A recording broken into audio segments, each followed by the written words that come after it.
Hello and welcome to episode number 173, where I'm chatting with Freedom Cole about Jyotish and the four aims of life, which are Kama or pleasure, Artha or prosperity, Dharma or purpose, and Moksha or non-attachment liberation. A really interesting conversation, so please stay tuned.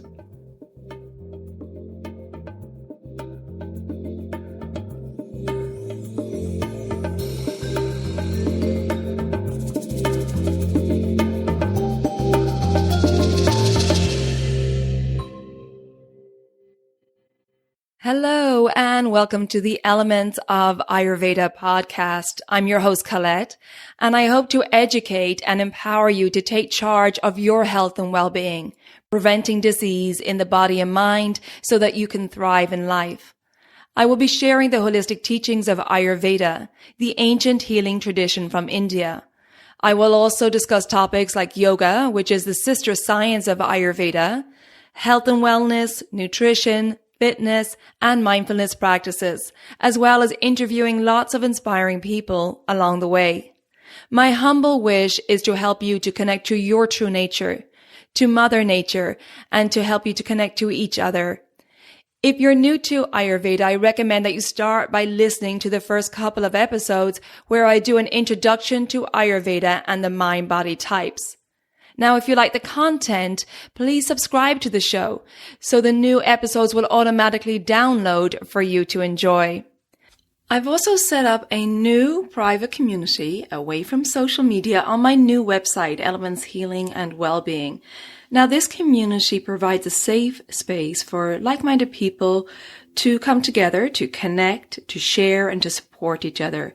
And I have many other perks in this community as well, so check it out. I'll put the link in the show notes or visit my website, elementshealingandwellbeing.com, and just click on the community tab in the menu.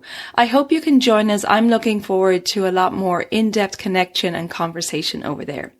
And now, here's the show. Hello and welcome back to the Elements of Ayurveda podcast. Today, I'm very happy to welcome back Freedom Cole, who is a practitioner of Ayurveda, yoga therapy, and is a scholar practitioner of Vedic astrology. Freedom has spent extensive time in India training in traditional healing modalities and teaches a Jyotisha lineage which traces back to the royal counselors of Odisha. Freedom is the author of 2 books and numerous articles. He is faculty in the Ayurveda and mental health modules of Propala Integrative Yoga Therapy program and teaches Jyotisha internationally through his Science of Light programs. Freedom, it's great to have you back on the podcast. Great to be with you. Well, thank you again for coming back. And in our previous conversation, Freedom, we discussed the philosophy of Vedic astrology and the system of Jyotish. And in that conversation, you mentioned the 4 aims of life, and you said that you'd like to have a separate conversation on that topic. So here we are, Freedom, keeping to our word of having another conversation. Now, I did cover the 4 aims of life in a separate episode, number 115, for people who are not familiar with that. But as we go through this conversation, Freedom, I'd appreciate if you could just cover the 4 aims and maybe touch on what they are and then how Jyotish can help us achieving these aims. Yes. That's a big ask.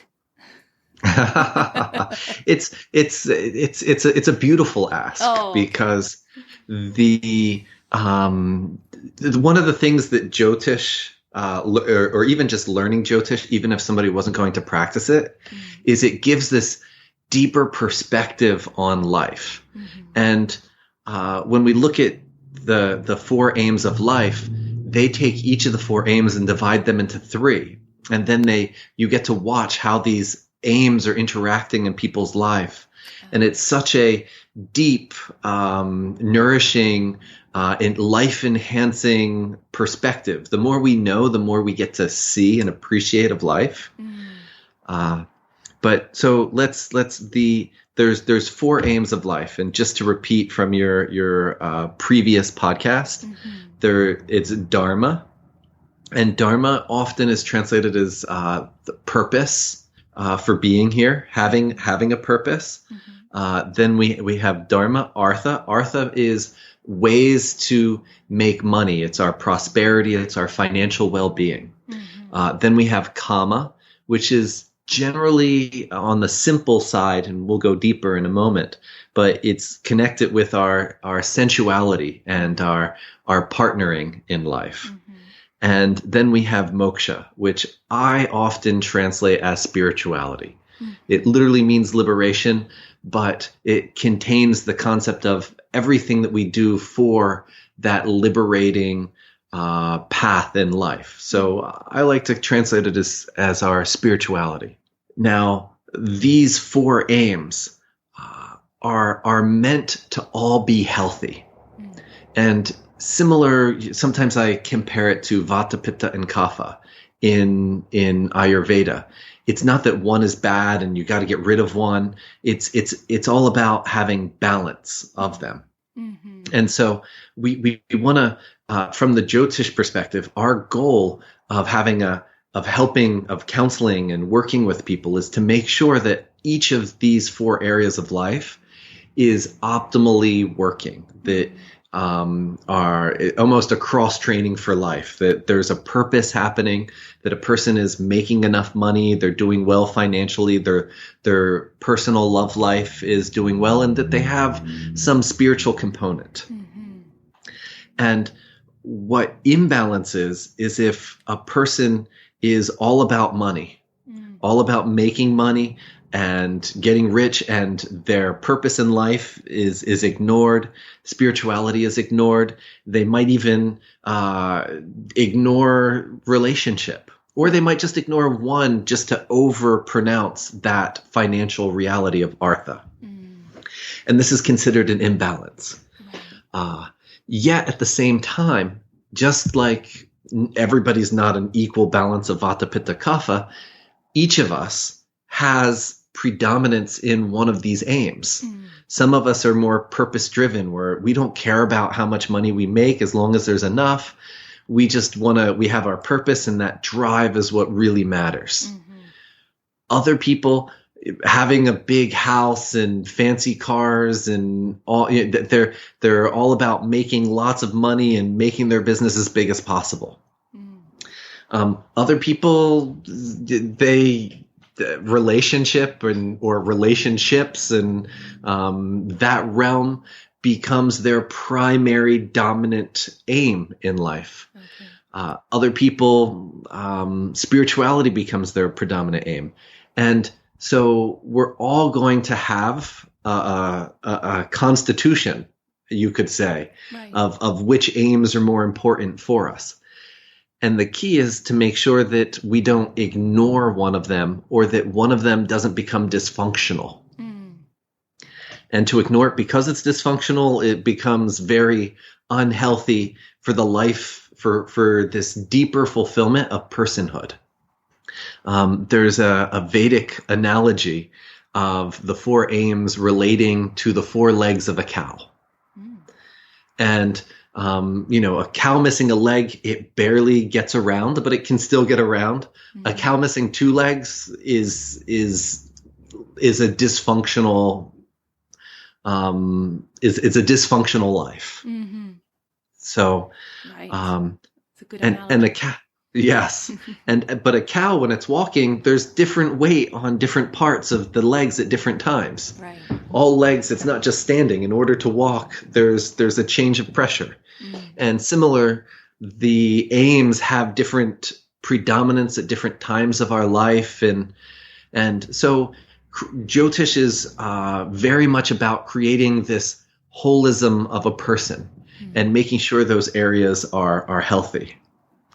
So maybe first we'll go into a little bit more of how Jyotish sees those 4 aims, and then if we have time, I'll talk a little bit about how sometimes they dysfunction, and we work with correcting those areas. Perfect. Sounds wonderful.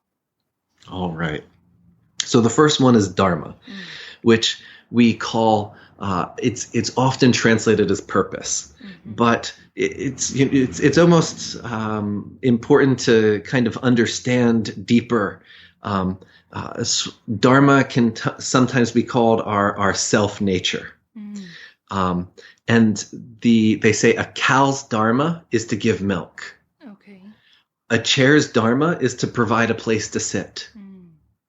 So when we look, what is our dharma? It's why are we here? What is this deeper purpose that my individual soul essence has come into this world to do, to be?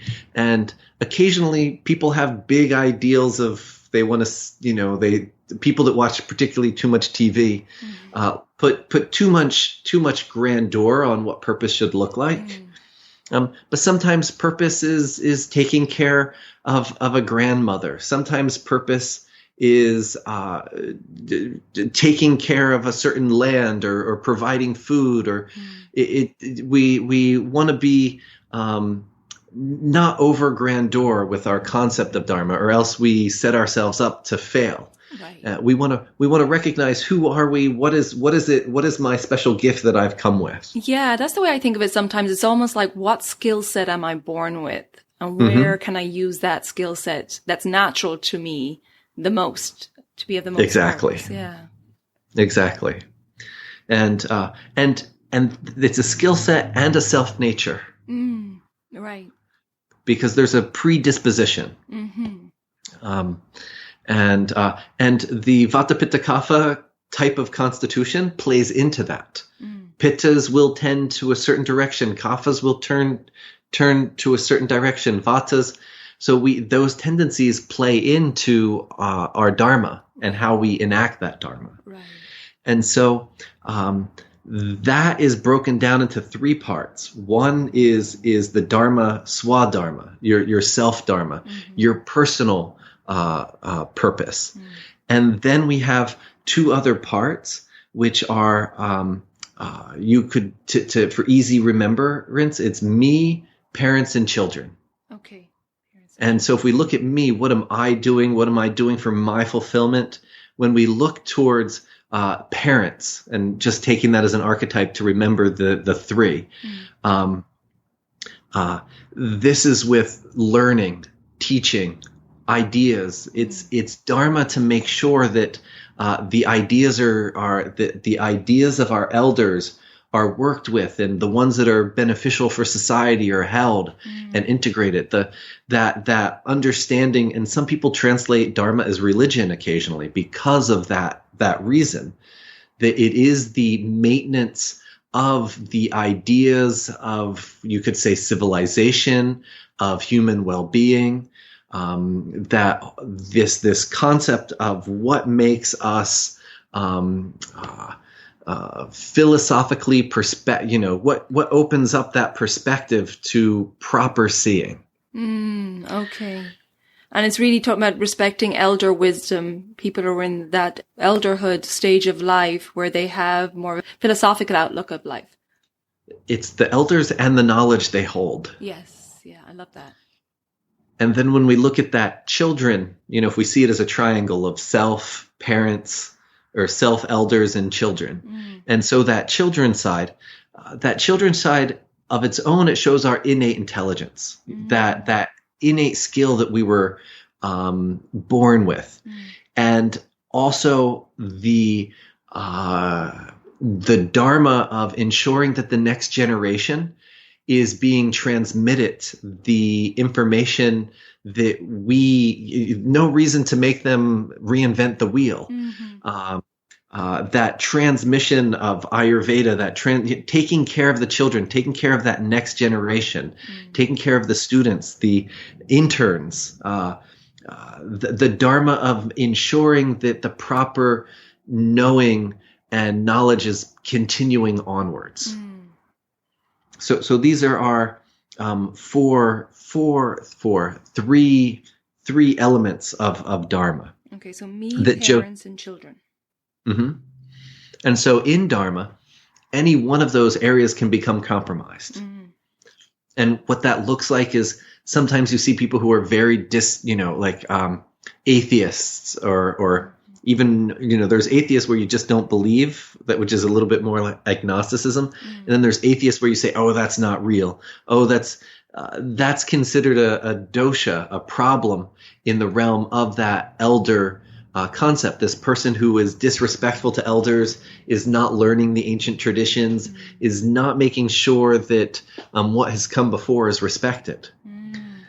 Then we have the dosha of children, which is not passing that knowledge on, not taking care of the younger generations, and also shows up as people unable to have children. Right. So these are all areas in that level of Dharma that can become imbalanced. Right. Very interesting.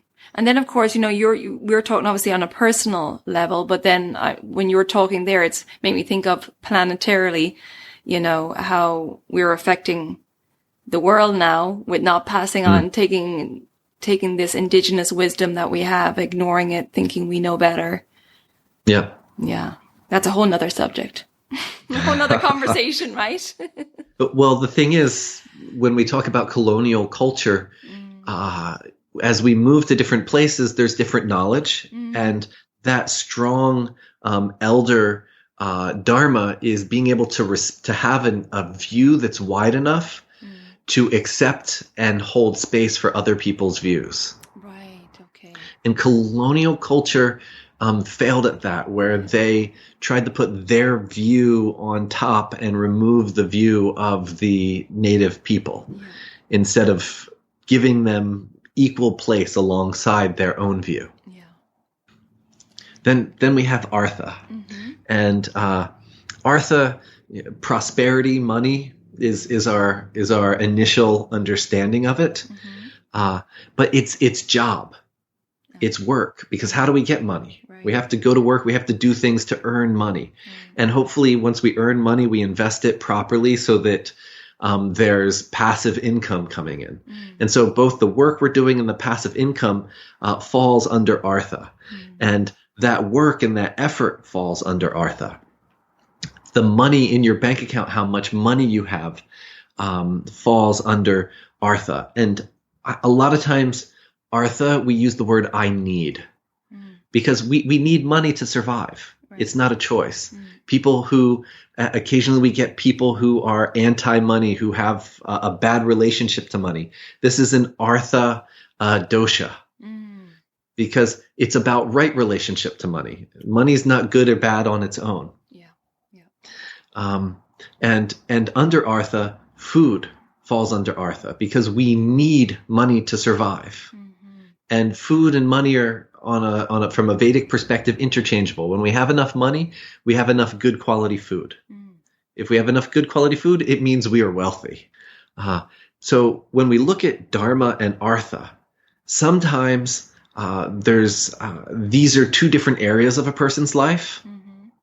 Sometimes a person is lucky enough that their Dharma and Artha come together.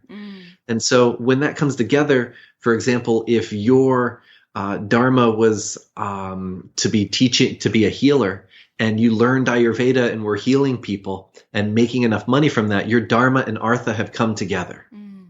And that's considered, from a Vedic perspective, a great blessing. Other people might not have that karma. They might be a yoga teacher by Dharma. Their Dharma is to work with yoga and share this awakening that comes through yoga, but they're a carpenter during the day, or they work in a coffee shop during the day, so to pay the bills, because your average yoga teacher doesn't make enough to live in your average inner city. So the Dharma and the Artha can be together, but they don't have to be together. Okay. And in Jyotish, we can often see, are they going to be together, or are they things that this should be what you focus on the weekend and make sure you keep the day job?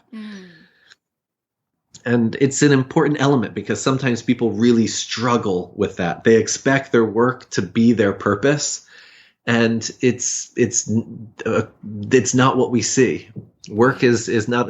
Sometimes it is just the serving coffee in a coffee shop during the day, and then the purpose fills the rest of a person's time. Right. Then we have kama, and the simple level of kama is pleasure. But kama is the element of love in general. As human beings, we are meant to be in relationship. We are meant to be connected to others. We're meant to hang out with our friends and have a social life. And we are in general meant to partner. And I say in general because we have monks and nuns who they take a different level of that kama. But even them often go into spiritual communities. Yes, yeah. And that spiritual community is that taking care of that kama element of their life. And just like artha is I need, kama is often I want. If we can put food as primarily artha because we need food, but then I need is rice, beans, and some vegetables. Right. When we start adding all the other luscious, delicious things into food, we get into the realm of kama, because we don't need that ice cream, we don't need that chocolate. We want that. And so kama is also this. So as it is, I want the nice house. I want these things. It's that this desire to have things that you enjoy in life. Yeah, it makes me think that our society in the West, in particular, is in this phase, is in this state, this kama state. Right, the wanting, the desire, the pleasure.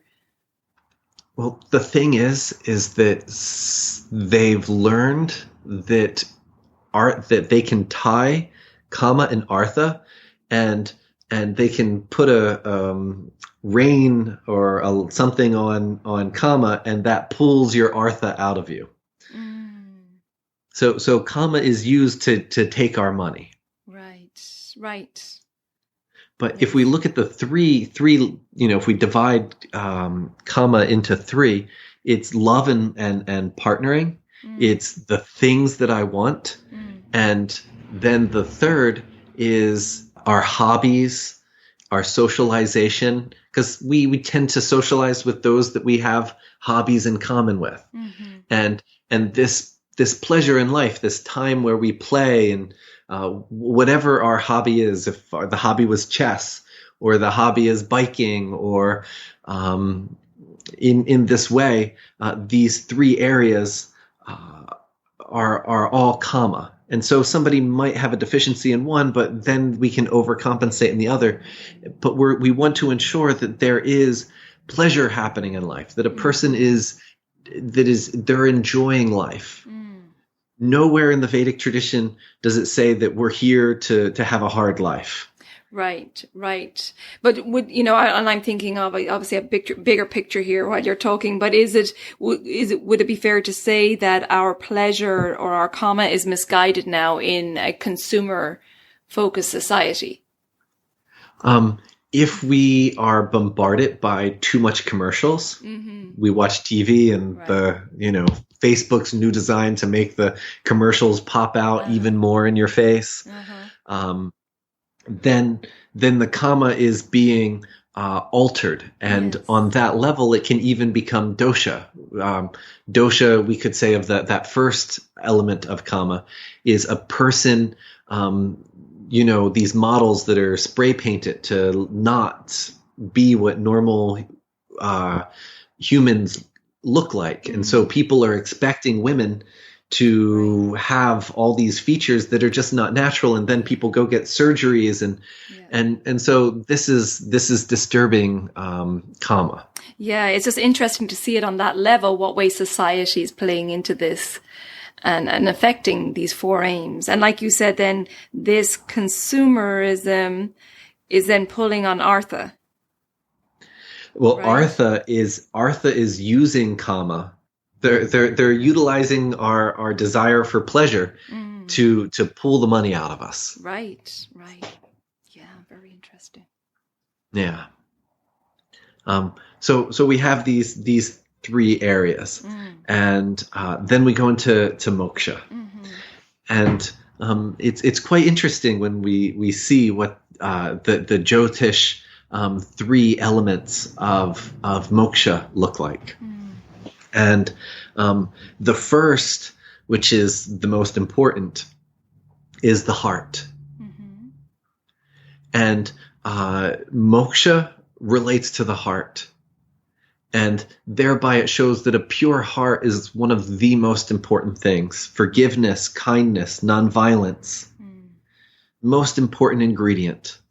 And so that well-being and wellness of good, healthy heart space is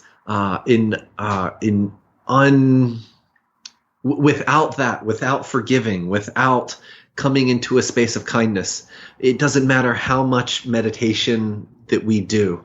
It doesn't matter how many mantras that we do. We'll be called back to this earth to work out that block. Okay.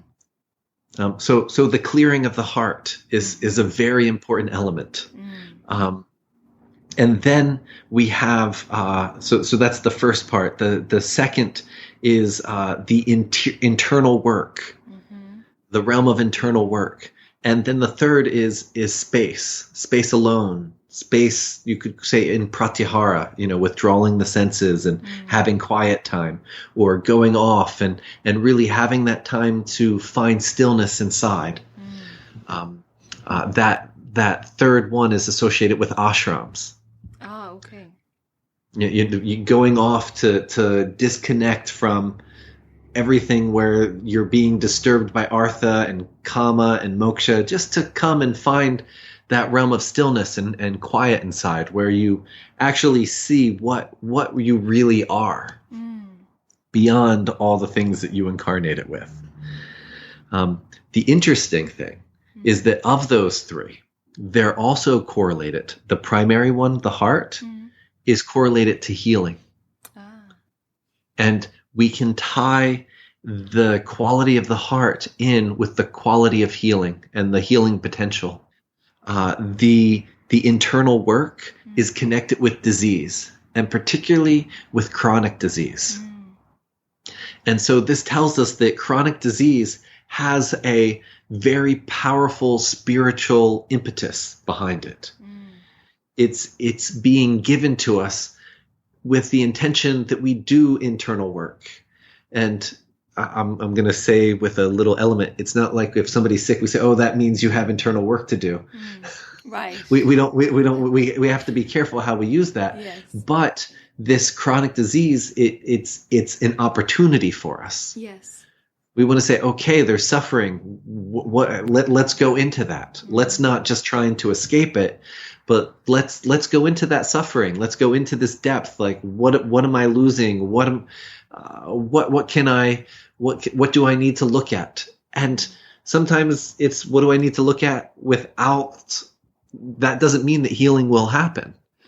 But because from a Jyotish perspective, we're looking at lifetimes. Yes. We're looking at working out certain karmas. And then that same element of moksha that is connected to ashrams also represents hospitals. Okay. It's the place, and if you don't go to the ashram, you'll end up in the hospital. Without that place of stillness and deep connection, disease comes and it puts us in bed, and then you have no choice but to reflect on your life. And people that have these near-death and not even like near-death experiences, but even just being very sick. Like I recently had a friend who, with COVID, was on an IV in a hospital. He was in Mexico when he got it, and so he was in a Mexican hospital and couldn't even speak to most of the doctors and nurses, and he was in the reflecting of, okay, if I die, what was there? What was most important? What was of value to me? And so that third element is this deeper reflecting and valuing, and that comes from that higher perspective. When we take a higher perspective outside of everything that's happening in our life, and we look at this really big picture. So I'm going to jump in here because as I listen to Freedom talk about looking at the bigger picture of our lives or taking time out to reflect on the higher perspective, I think of cleansing and the emphasis that Ayurveda puts on taking time out at regular intervals to cleanse the body, cleanse the mind, to detoxify and remove any buildup of toxins in the body, which in Ayurveda, we call it ama, and this is the main cause of disease in the body and mind. So taking these regular intervals, and Ayurveda recommends doing cleansing at the joint of the seasons as we go from winter into spring and then moving from summer into autumn.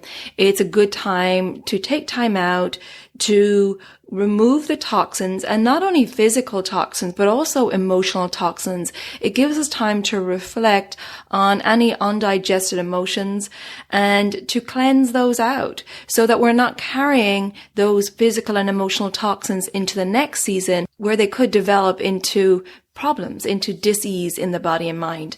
So I wanted to let you know that I have a group discounted spring cleanse coming up. It's starting April 16th. And like I said, it's a discounted group cleanse.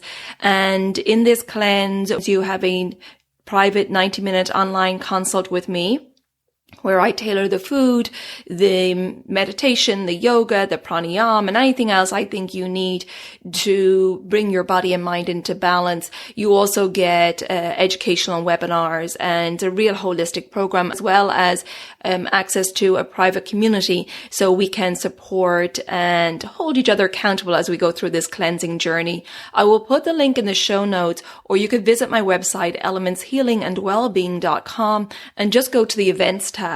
Now, if that cleanse date of April 16th does not work for your schedule, just know that you could do a private cleanse at any time, and that's where you get to choose your own dates.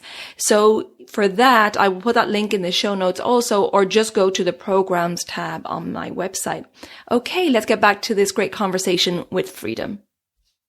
And so when we look at this, there's 4 aims, and each one has 3 parts. Right. So that gives us 12. And so those 12 become the 12 houses in Jyotish. Okay. And all the planets are falling within those 12 houses.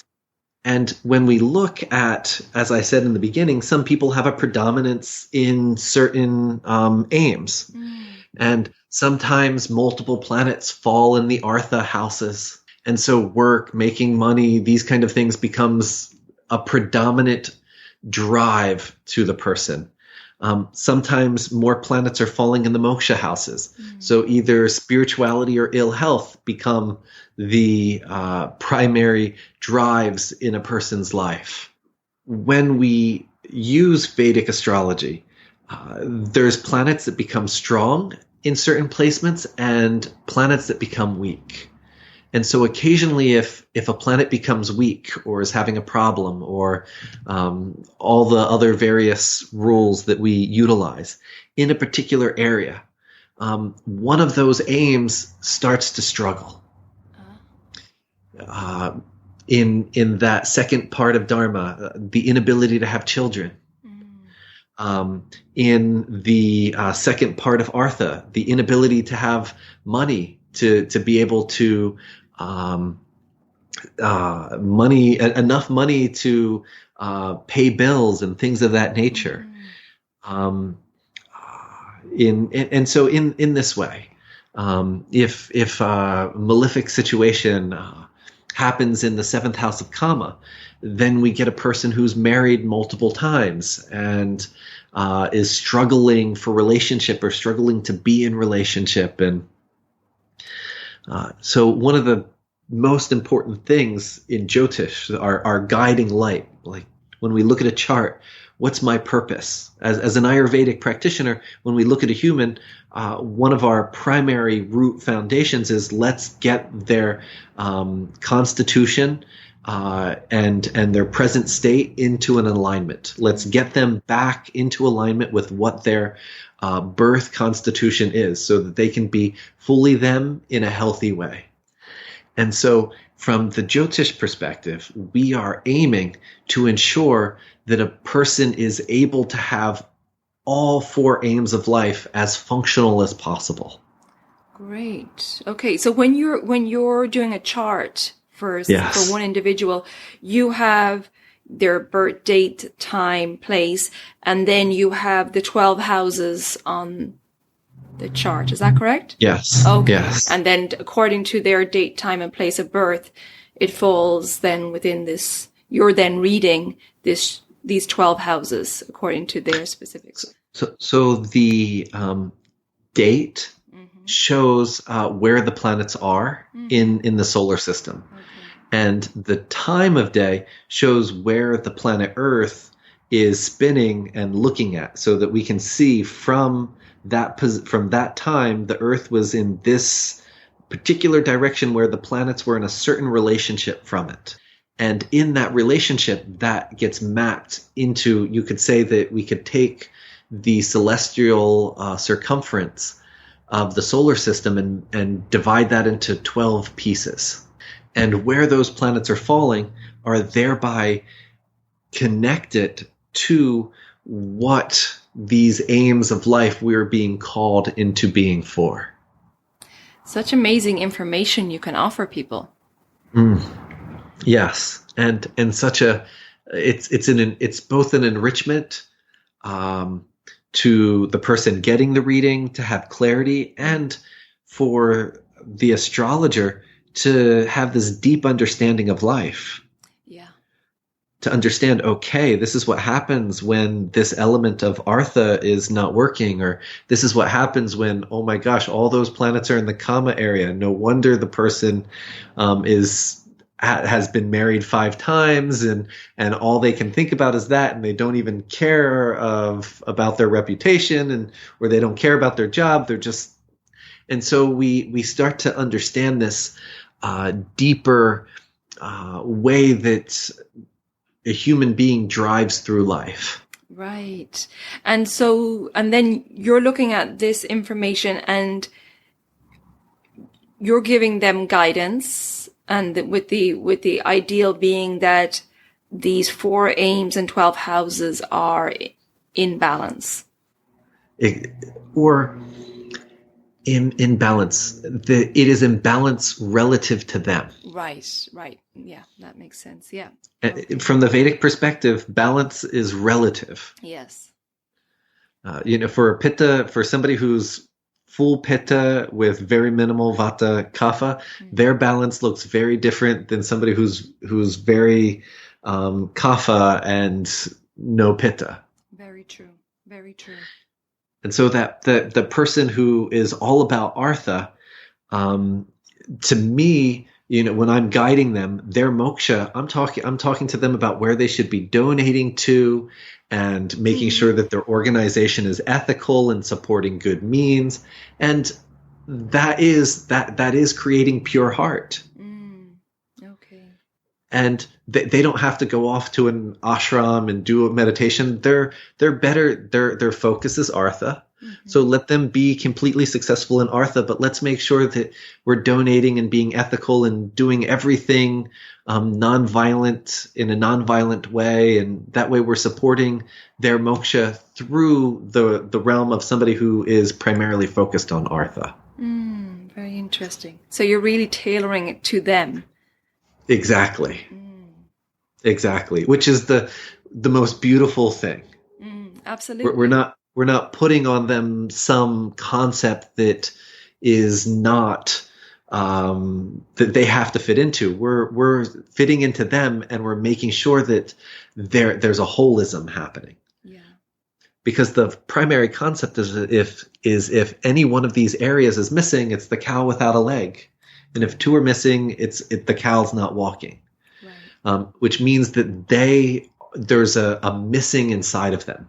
There's a missing of fulfillment. Exactly. Starting with the individual and getting the individual in balance relative to them, and with the goal that this will bring a greater unity and a greater harmony and a balance within our world. Yes. If our leaders are in balance with their four aims, then our countries would come into balance with our four aims. What you explained to me earlier is that the leader in power has a big influence on these four aims. The karma of the times invokes the leader, and the leader is creating the situation among the people and the feedback loop that happens between those two. So if we have a leader whose primary focus is artha, only wants to make money, and as I said, that's fine, but we got to make sure that the other aims are balanced. And other aims, as I just said, of somebody who's primarily artha focused, is to make sure that they're donating to proper things and their business is ethical. Right. And if we have that imbalance, and that counterbalance is the moksha. The moksha and the artha counterbalance each other. The dharma and the kama counterbalance each other. If we look at them on scales. And so that right way of doing business is ensuring that spiritual element of life is being given. And without that counterbalance, all of society starts to become out of balance. The laws being made start to imbalance. The things that are being said start to imbalance. And then that imbalance is felt in everybody, and it becomes a social dilemma. As Ayurvedic practitioners, our goal is to get people in balance. And by getting them in balance, eating healthier, getting them more in touch with themselves, we are getting them more in touch with reality and the things that actually have meaning. And as we do that, that naturally, inherently starts to enhance the aim, the moksha aim. Which starts to purify the heart, starts to get a person more connected to what really matters in this bigger picture. And naturally will get them more in touch with their dharma and having a purpose in life. And people who are more in touch in that way will vote for somebody who is similarly in touch that way.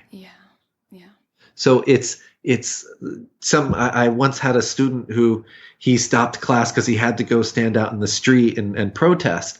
And I said, you can go protest, but to be doing this work, we're one by one making the change that if we have enough people getting society into connection with themselves and into balance with themselves, we will have leaders who are in balance.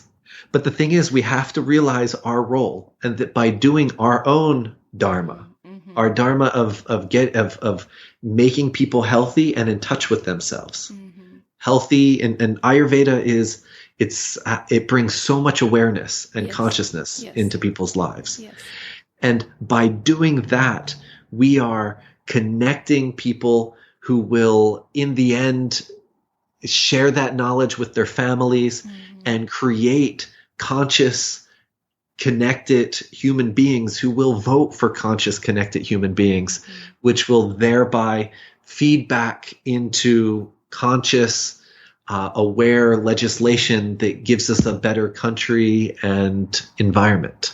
Yes, absolutely. Absolutely. And that is our future. And it starts with just one person. That's it. It starts with the individual, but as you said, just by bringing one person to balance, connecting them with their true nature, with Mother Nature, with each other. But the overarching theme is that it just creates greater awareness and consciousness, and it just starts this ripple effect out. And we do one person, they take it home to their family, their children, their friends see how happy and healthy they are. It turns their friends on, and it's the awakening that we are empowered to bring. Right. And I love that the awakening is coming back to Dharma and the parents and the elder wisdom or the indigenous wisdom, which is, where Ayurveda comes from. It's this ancient wisdom. Yeah, it's definitely that elder element of Dharma. Yeah, so I love that. I love that this elder element of Dharma is leading us back to where we need to be in order to go forward and prosper. Yes. Okay, so we have it sorted then. We just need to do that. And we have a lot of work to do, and we have to value the work that we do. Yes, value the work that we do, and everybody out there listening too. It's just, by sharing this Ayurvedic wisdom and just Jyotish wisdom is being part of that. Yes. Yeah. Okay, so I wanted to ask you also about, you said if you had time at the start. Yes. If something goes awry. Yes. In the aims. And then that's a whole nother realm of the tools that we use in Vedic astrology. Sometimes it's a matter of just advising in a certain way, of saying, maybe before you do that next job, take a month off. Right. Or sometimes we need to do certain remedies of mantras or things of that nature. And sometimes there's too much, so we need to fast on certain days to remove something. And so we have all these various little techniques that we use to work with the planets that are creating by their alignment, these imbalances or weaknesses or difficulties in certain areas of these aims. Okay. And so when you're talking with a person, when you're in a session with a person, they're asking you questions, and obviously you're seeing their whole chart.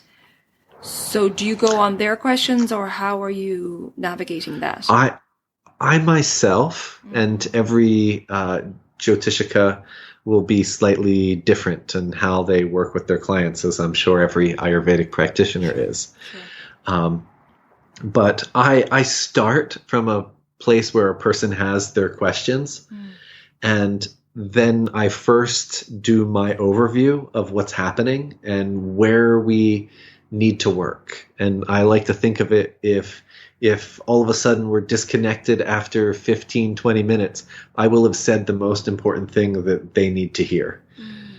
And so I make sure that that's done first. And 75% of their questions are normally answered in that. Okay. Because often there's issues with marriage or finding a relationship, and so we go into the realm of of karma and working out what's going to be there. And then I go back and I say, so the reason that question is there and what's not working relates to, and so I show them how what I see is connected to their questions. And then there's often a few questions that I need to go add on top of whatever I would cover on my own. Obviously, you're taking their unique constitution into account as well, into your reading. Oh, yes, definitely. Okay. All that I see from the time of their birth. And sometimes when I'll have a person stick their tongue out just so I'm like positive, just for, the more elements we can add in to get clarity, the better. But yes. Okay. So, and you can also see their Vikriti. Yes. The potential. The potential. Okay. Yes. Right. Okay. And even backwards to that, I predict often this is going to be a time where Pitta is going to be a little aggravated. So I tell people this August, let's start taking these herbs so that this doesn't get imbalanced. Gosh, it's a full, well-rounded reading. Yes. And so if somebody is listening to this and they're really interested in going forward and studying freedom, what does that look like? If a person, it's such a vast science. Yes. So what does that look like in starting a study in Jyotish? So the first thing to do would be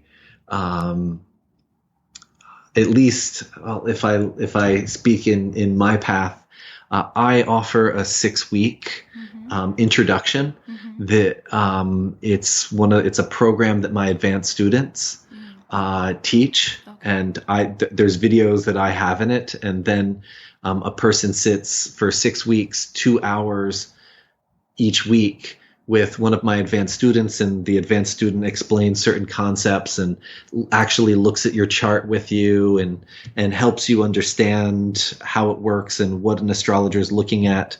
And I say it's great for making, if somebody wants to utilize Vedic astrology in their life and see a Vedic astrologer regularly, it helps them get into understand what the Vedic astrologer is looking at, so that they can best utilize that knowledge. Or it lets you know whether you want to go deeper and study more. It can just be a personal study or like a stepping stone to see. A stepping stone. Yeah. And so that's our 6-week course that we offer 5-6 times a year. Okay, great. And then I have a level 1 course, and that lasts 10 months, and it starts every February and goes until the fall time. And the goal with that is to help a person initially learn how to read the basics of a chart, and to be able to integrate that into, if they're an Ayurvedic practitioner, to integrate it into their practice, if they're a psychologist, to integrate it into their practice, or if they're going to be stepping into being a counselor with utilizing the Vedic chart. It gives that proper foundations. Then I have a second year that deepens that, and then I have a 5-year Pandita course it's actually my guru's course that his senior students teach. And so that started every so many years, and the next time that starts is 2022. The 5-year course starts. Well, Freedom, let's tell people where they can find out more about your offering. So where would they go to? And I can put the link in the show notes also. scienceoflight.net. Freedom, it's such a pleasure to talk to you. Such an interesting conversation. And thank you so much for sharing this with us. Welcome. It was a pleasure. I hope you enjoyed that conversation. I certainly did. Freedom just gave us so much information on Jyotish. And if you're interested in Freedom's courses or getting a Jyotish reading, please check out the link to his website. You'll find it in the show notes, or visit scienceoflight.net. Also, a reminder, in the show notes, you'll find the link to my upcoming discounted group cleanse. It's starting April 16th. So to click on the link in the show notes, or visit my website, elementshealingandwellbeing.com, and go to the events tab for the group discounted cleanse starting April 16th. Or if you want a private cleanse, check out the programs tab. Thank you so much for tuning in. If you think that this episode will be helpful to family or friends, I would appreciate if you would share it with them so we can get this wisdom out there. And if you haven't already done so, please subscribe to the podcast so the new episodes will automatically download for you. And if you would like to rate and review the podcast wherever you listen to your podcasts, I would truly appreciate that. Don't forget, I also have the private Elements of Ayurveda Community. I'll put that link in the show notes also if you want to join us over there and continue the conversation. Take good care of yourself, be well, and bye for now. Slán go fóill.